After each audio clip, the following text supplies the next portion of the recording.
말씀하기 전에 한 말씀을 드리겠습니다. 우리 10월 달 제5번 설교는 아주 교리적인 설교입니다. 그래서 여러분들 좀 집중해서 들으셔야 되겠고, 또 하나는 제가 지금 감기가 심하게 걸려서 목소리가 제대로 잘 안 나와요. 그래서 오늘 좀 더 집중해서 들으시기를 바라겠습니다. 우리 기도 한번 드리고 말씀을 듣겠습니다. 사랑하는 주님, 하나님의 말씀을 듣습니다. 오늘 이 시간 우리의 마음밭이 좋은 땅이 되어 말씀을 잘 받아들이는 마음 되게 하옵소서. 부족한 것이 여러 가지 좋지 않은 상황이지만 말씀을 바르게 또 들리게 증거할 수 있도록 성령께서 인도하여 주시옵소서. 예수님의 이름으로 기도드립니다. 아멘.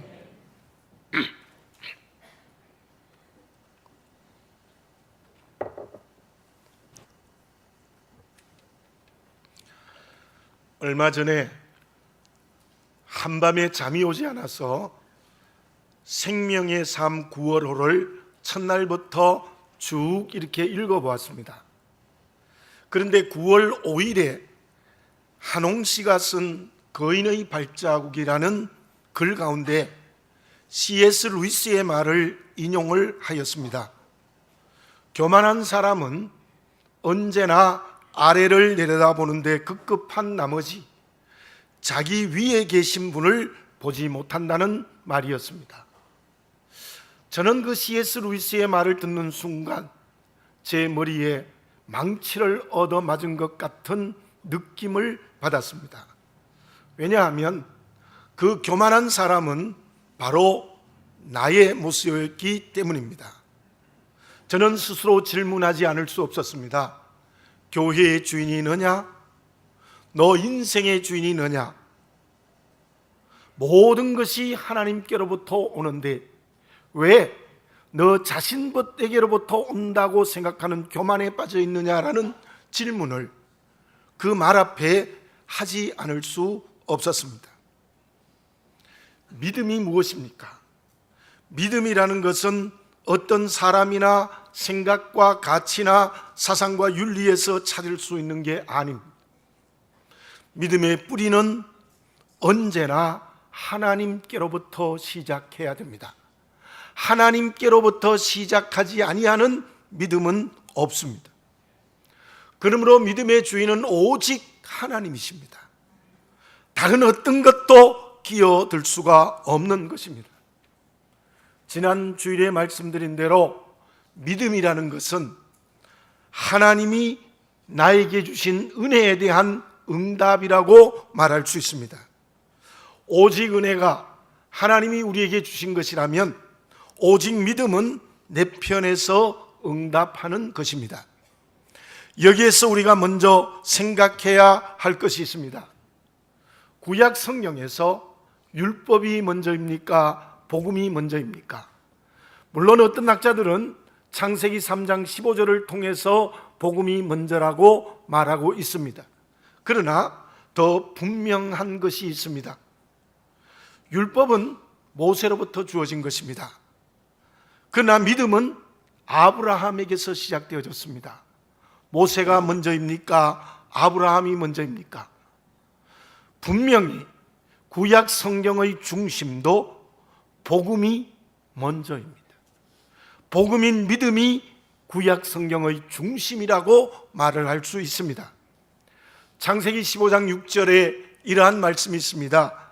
아브라함이 여호와를 믿음이 여호와께서 그의 의로 여기시고, 아브라함이 하나님을 믿음이 그 믿음을 의로 여기셨다라고 기록되어져 있습니다.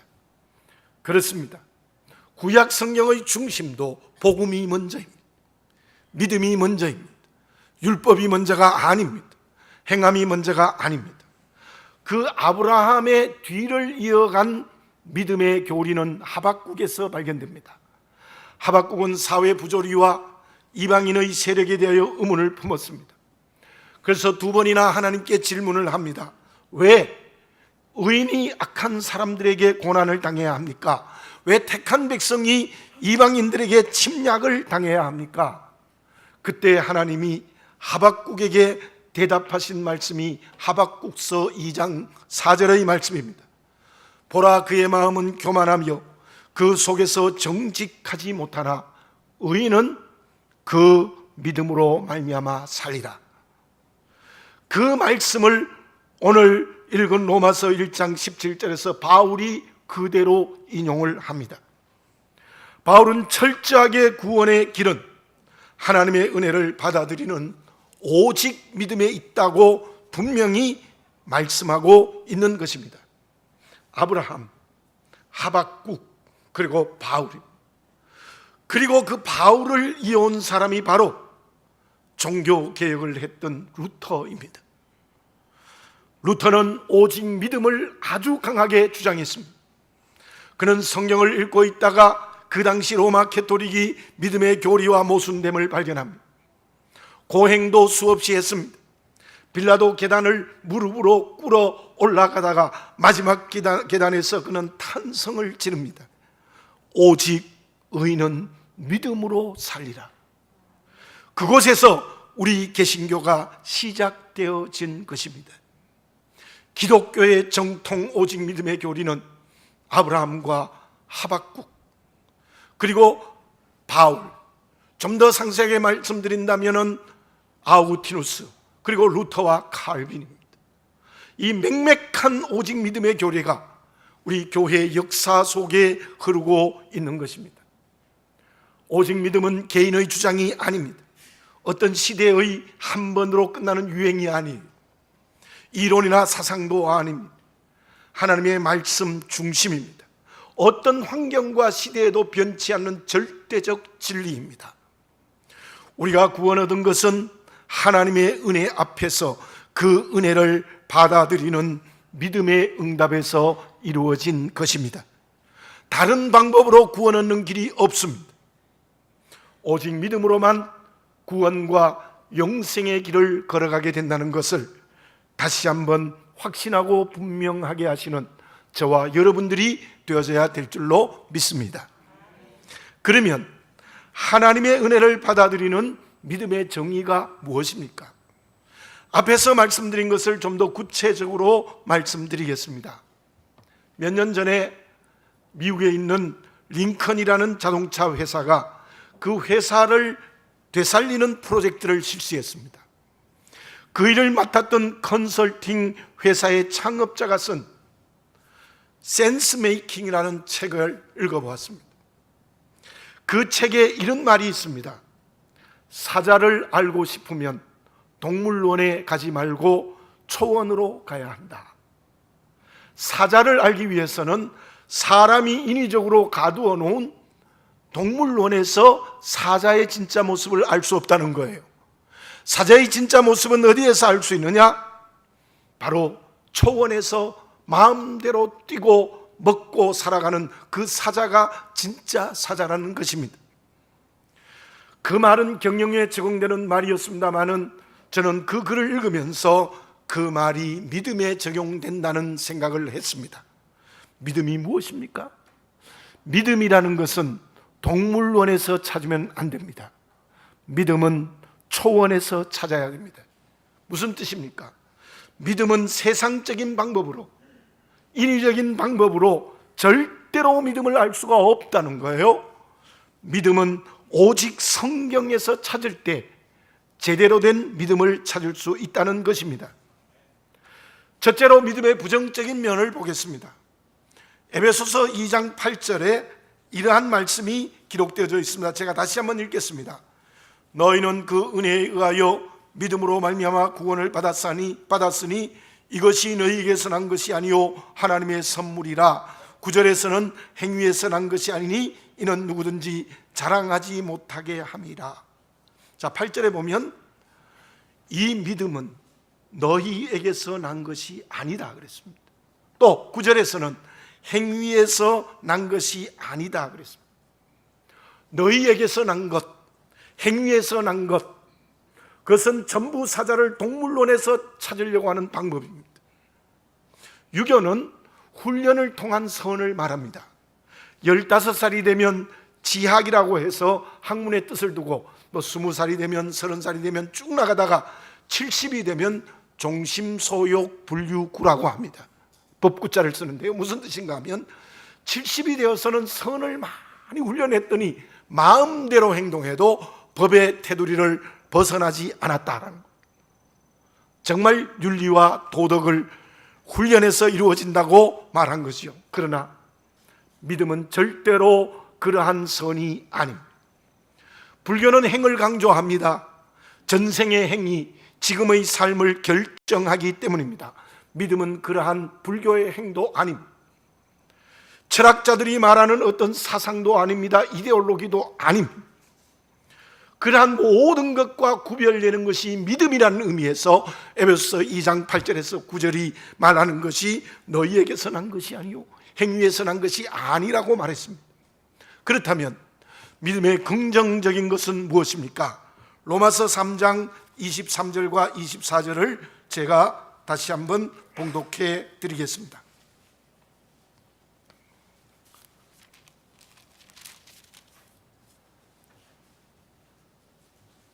모든 사람이 죄를 범하였음에 하나님의 영광에 이르지 못하더니 그리스도 예수 안에 있는 속량으로 말미암아 하나님의 은혜로 값없이 의롭다 하심을 얻은 자 되었느니라. 이게 무슨 말씀입니까? 하나님의 은혜로 값없이 의롭다고 인정해 주셨다는 겁니다. 마치 재판장이 법정에서 사형수에게 무죄를 선고하는 것과 같습니다. 하나님이 죄로 죽었던 나를 죄가 없다고 선언하시는 것입니다. 요한복음 8장 11절에서 간음하다가 현장에 잡힌 여인에게 예수님이 이렇게 말씀하십니다. 그 당시에는 간음하면 돌에 맞아 죽어야 됩니다. 그런데 예수님께서는 그 여인을 향하여 나도 너를 정죄하지 아니하노니, 죄로 죽어야 되는데 예수님께서는 나도 너를 정죄하지 아니한다 그랬습니다. 로마서 8장 1절에는 이런 말씀이 있습니다. 그러므로 이제 그리스도 예수 안에 있는 자에게는 결코 정죄함이 없나니. 믿음이 무엇입니까? 죄로 죽었던 나를 죄인이 아니고 의롭다고 선언하시는 은혜를 받아들이는 것이 믿음입니다. 그 은혜의 내용은 주님이 나를 대신하여 십자가에 죽으신 것입니다. 주님의 십자가의 은혜로 하나님이 죄로 죽었던 나에게 죄 없다고 인정하고 선언하십니다. 그 인정과 선언을 받아들이는 것이 믿음입니다. 여기에 위암 환자가 있습니다. 운동을 하면 낫겠습니까? 좋은 음식을 열심히 먹으면 낫겠습니까? 생각을 고치면 낫겠습니까? 신비한 약초를 먹으면 낫겠습니다. 안 됩니다. 수술을 통하여서 암의 뿌리를 잘라내야만 그 암을 치유할 수 있습니다. 믿음은 죄의 뿌리를 잘라내시는 주님의 십자가의 은혜를 받아들이는 것입니다. 하나님이 의롭다고 인정해 주시는 것을 내 마음에 수용하는 것입니다. 그 믿음을 이미 여러분들이 다 가지고 계시는 줄 믿습니다. 자, 그렇다면 믿음으로 구원의 길을 걸어가는 저와 여러분에게 어떤 덕목이 필요합니까? 한스 셀리어는 이런 말을 합니다. 현대인들이 받는 스트레스를 16가지로 설명을 했습니다. 그리고 그 모든 스트레스를 이기는 방법은 어떤 환경과 관계에서도 감사하는 것이라고 말했습니다. 보십시오. 세상에 믿지 않는 사람들도 감사하면 스트레스를 줄이거나 낫게 할 수 있다고 해요. 하물며 믿음으로 구원받은 저희들, 그 구원의 은혜 앞에 어떻게 합니까? 여러분들, 하나님의 은혜가 도대체 어떤 겁니까? 나를 위하여 하나님이 십자가에 죽으신 은혜입니다. 기가 막히는 은혜 아닙니까? 어떻게 해야 될까요? 정말로 오직 믿음으로 사는 사람은 어떻게 살아야 될까요? 그 은혜 앞에서 날마다 감사해야 합니다. 나의 모든 환경과 모든 관계에 감사하는 여러분들이 되시기를 바라겠습니다. 데살로니가전서 5장 18절의 말씀처럼 범사에 감사해야 됩니다. 왜냐하면 모든 일과 관계에 하나님의 뜻이 있기 때문이에요. 저도 힘들 때가 많습니다. 어떤 때는 생각지 않은 말을 듣기도 합니다. 자녀들 때문에 아픔을 가지고 있을 때도 있습니다. 몸이 힘들 때도 있습니다. 그때마다 가만히 기도드려 봅니다. 아, 내가 그런 말을 당연히 들어야 하는구나. 자녀들을 위하여 더 기도해야 되겠구나.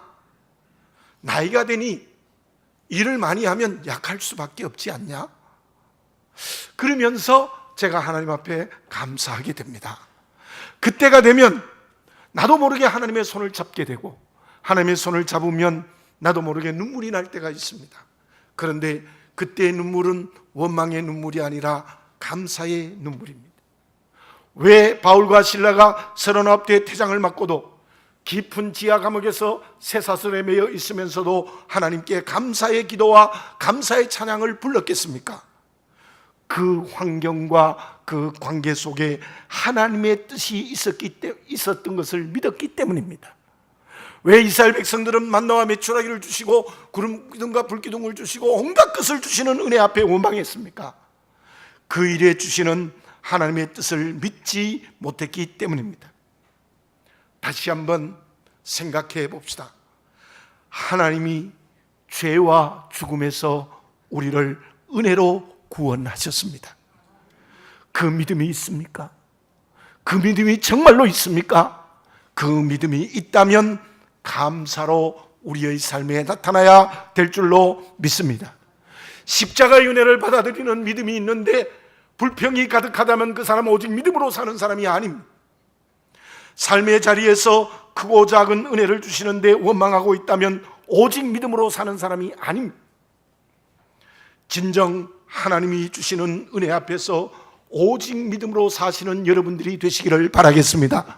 그 오직 믿음으로 사는 사람은 정말 마음과 인격과 삶 속에 하나님께 감사가 넘치는 사람이라고 말을 할 수가 있습니다. 그러면 하나님의 은혜를 받아들이는 오직 믿음의 내용은 무엇입니까? 히브리서 11장 1절에서는 믿음을 이렇게 정리하고 있습니다. 믿음은 바라는 것들의 실상이요 보이지 않는 것들의 증거니. 무슨 뜻입니까? 믿음은 저 보이지 않는 천국을 오늘 소망하는 것, 또 믿음은 내일 주실 하나님의 은혜를 오늘 희망하는 것, 그게 믿음이라 했습니다. 그렇습니다. 하나님이 주실 내일의 은혜를 소망하는 게 믿음이라고 말할 수 있습니다. 요한복음 20장 31절에는 이런 말씀이 있습니다. 너희로 예수께서 하나님의 아들 그리스도이심을 믿게 하려 하며 그 이름을 힘입어 생명을 얻게 하려 함이라. 이건 수없이 여러분에게 설명드렸습니다. 믿음은 예수님을 하나님의 아들로 믿는 겁니다. 예수님에게 하나님의 모든 생명이 주어진 아들인 것처럼 나도 예수님으로부터 생명을 부여받았다는 게 믿음입니다. 또 예수님이 그리스도라고 고백하는 주님이 나의 왕이시고 구원의 주이시고 말씀의 주라는 것을 받아들이는 게 믿음이 맞습니다. 그런데 그 모든 제가 설명한 믿음을 한마디로 말하면 무엇이라고 설명할 수 있겠습니까? 알렉산더 대왕이 열병으로 죽어가고 있었습니다. 그의 시위였던 빌립이 지극히 간호를 하고 약을 지어 주었는데 그때 왕에게 밀서가 도착했습니다. 빌립이 적과 내통하여 왕을 독살하려고 한다는 내용이었습니다. 그 밀서를 읽고 난 뒤에 바로 빌립이 약사발을 들고 왕에게 나왔습니다. 알렉산더는 그 약사발을 아무런 의심 없이 다 맞았습니다. 그로 인하여 병이 완전히 회복되어 건강을 되찾았습니다. 밀서가 와도 왕은 빌립을 믿고 자기 병을 그 시위 빌립에게 맡겼던 것입니다. 실제로는 빌립을 모함하기 위한 사람들의 편지였던 것입니다. 믿음의 내용을 한마디로 말하면 무엇이겠습니까? 예수님이 하나님의 아들이고 예수님이 그리스도라는 것을 인정하는 것, 저 천국을 오늘 소망하는 것, 내일 주실 은혜를 소망하는 것을 한마디로 말하면 무엇이겠습니까? 칼바르트는 믿음을 결단이라고 했고, 폴 틸리는 믿음을 뛰어넘는 것이라고 했고, 게르케고르는 이성을 십자가에 못 박는 것이 믿음이라고 했습니다. 결단, 뛰어넘는 것, 이성을 십자가에 못 박는 것, 이 모든 것을 통합하면 믿음이라는 것은 내 아버지 되신 하나님께 나의 전부를 맡긴다는 뜻입니다. 전부 맡긴다는 겁니다. 우리는 하나님의 자녀입니다. 십자가의 은혜로 자녀의 지위를 얻었습니다. 그렇다면 오직 믿음으로 산다는 내용이 무엇입니까? 나의 전부를 하나님께 맡기는 겁니다. 운명까지도 맡기는 겁니다. 모든 것을 맡기는 것이 믿음의 내용입니다. 그런데 맡긴다고 할 때에 두 가지 방법이 있습니다. 하나는 타의에 의한 것이고 하나는 자의에 의한 것입니다. 종은 대부분 주인이 무서워서 전부를 맡깁니다. 저도 아버님의 말씀을 다 순종을 했는데요, 순종한 이유가 무서워서 순종했어요. 좋아서 순종한 것이 아니라 무서워서 순종했던 기억이 납니다. 근데 그 맡김은 오직 믿음이 어쩌면 아닙니다. 물론 하나님을 두려워해야 됩니다. 하나님을 경외해야 합니다. 그러나 종이 주인이 무서워서 억지로 맡기는 것 같이 되어서는 안 됩니다. 제가 아버지가 무서워서 순종하는 것과 같은 맡김이 아닙니다. 물론 초보의 신앙에서는 그럴 수 있지만 믿음이 장성할수록 자의로 맡겨야 됩니다. 스스로 맡기는 겁니다. 기쁨으로 맡겨야 됩니다. 감사로 맡겨야 됩니다. 자원하여 맡겨야 합니다. 그 사람이 오직 믿음으로 사는 사람입니다. 시편 55편 22절에 이러한 말씀이 있습니다. 내 짐을 여호와께 맡겨버리라. 그가 너를 붙드시고 의인을 요동함을 영원히 허락지 아니하시리로다. 오늘 저를 한번 따라서 해볼까요? 내 짐을 여호와께 맡겨버리라. 그게 믿음. 내 짐을 내가 지고 있는 것은 불신앙입니다. 내 짐을 여호와께 맡겨버리는 것이 바로 오직 믿음으로 사는 그리스도인의 삶의 내용입니다. 죄를 주님이 맡아주셨습니다. 그렇다면 나의 모든 짐을 맡아줄 수 있습니다. 공을 내가 들고 있지 말고 아버지 하나님께 공을 맡기는 것이 믿음입니다. 걱정과 근심과 병마와 상처, 어려운 환경, 힘든 관계 다 주님께 맡기시는 여러분들이 되시기를 바라겠습니다. 뿐만 아니라 좋은 것도 다 맡기시기 바랍니다. 물질과 지위, 자녀와 사업, 직장도 다 맡기셔야 됩니다. 오늘과 내일이라는 시간도 주님께 다 맡겨야 됩니다. 그때 주님께서는 베드로전서 5장에 있는 말씀처럼 우리를 돌보아 주시고 우리를 높여주시는 응답을 허락하여 주실 줄로 믿습니다. 그렇게 전부를 온전히 여호와께 맡기는 사람이 오직 믿음으로 사는 사람입니다. 자신을 정직하게 보십시오. 다 맡기고 있습니까? 나는 믿음을 40년, 50년, 60년 평생 믿었는데 다 맡기고 있습니까? 아직도 맡기지 못하고 내가 들고 벌벌 떨고 있지 않습니까? 내 것이라고 만세 부르며 자랑하고 있지 않습니까? 그거 오직 믿음이 아닙니다. 오직 믿음은 정말 결단하고 선택하고 뛰어넘고 이성을 십자가에 못 박고 생명이 풍성해지고 그분이 나의 왕이고 그분이 나의 구원의 주이고 그분이 나의 말씀의 주라면 당연히 하나님께 전부를 맡기는 것이 오직 믿음이에요. 오늘 이 예배를 드리면서 맡기지 못한 부분이 있다면 회개하고 전부를 하나님께 맡김으로 말미암아 오직 믿음으로 살아가는 제대로 된 그리스도의 길을 걸어가는 우리 모두가 되어져야 될 줄로 믿습니다. 왜 세상의 비난거리가 됩니까? 왜 믿지 않는 사람들이 교회를 손가락질합니까? 그분들을 탓하기 전에 내가 오직 믿음으로 살지 않기 때문입니다. 우리 교회가 오직 믿음으로 살지 않기 때문이에요. 한국 교회가 오직 믿음으로 살지 않기 때문에 온갖 열강들의 또 저 북한의 위기가 우리 속에 있는 겁니다. 우리 모두 오늘 이 예배를 드리면서 말틴 루터가 강하게 외쳤던 오직 믿음, 캐톨릭으로부터 기독교로 재탄생하는 개신교의 첫 번째 출발인 오직 믿음, 하나님께 전부를 맡기는 오직 믿음의 그릇이 성령으로 되어지시기 바라겠습니다. 그러면 오직 믿음으로 사는 그리스도인에게 하나님은 어떤 복을 주십니까? 오직 믿음으로 하나님께 다 맡기면 하나님이 전부 책임져 주십니다. 믿으십니까? 예, 하나님이 다 책임져 주세요. 이 세상의 사람은 아무리 돈이 많고 아무리 높은 자리에 있고 아무리 세상을 호령한데도 내 모든 짐을 맡을 책임을 질 사람은 없어요. 돈요? 건강, 지위 다 맡아주지 못해요.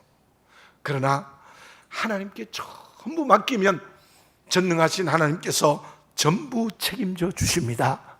그래서 가장 좋은 것을 주시고 새로운 내일을 허락하여 주실 줄로 믿습니다. 그렇다면 앞에서 말씀드린 대로 우리 그리스도인들은 절대로 절망하지 않습니다. 그 하나님이 책임지시니까 얼마나 기뻐요. 희망을 가지고 살아가요. 소망을 가지고 살아가는 그리스도인이 될 수 있다는 말입니다.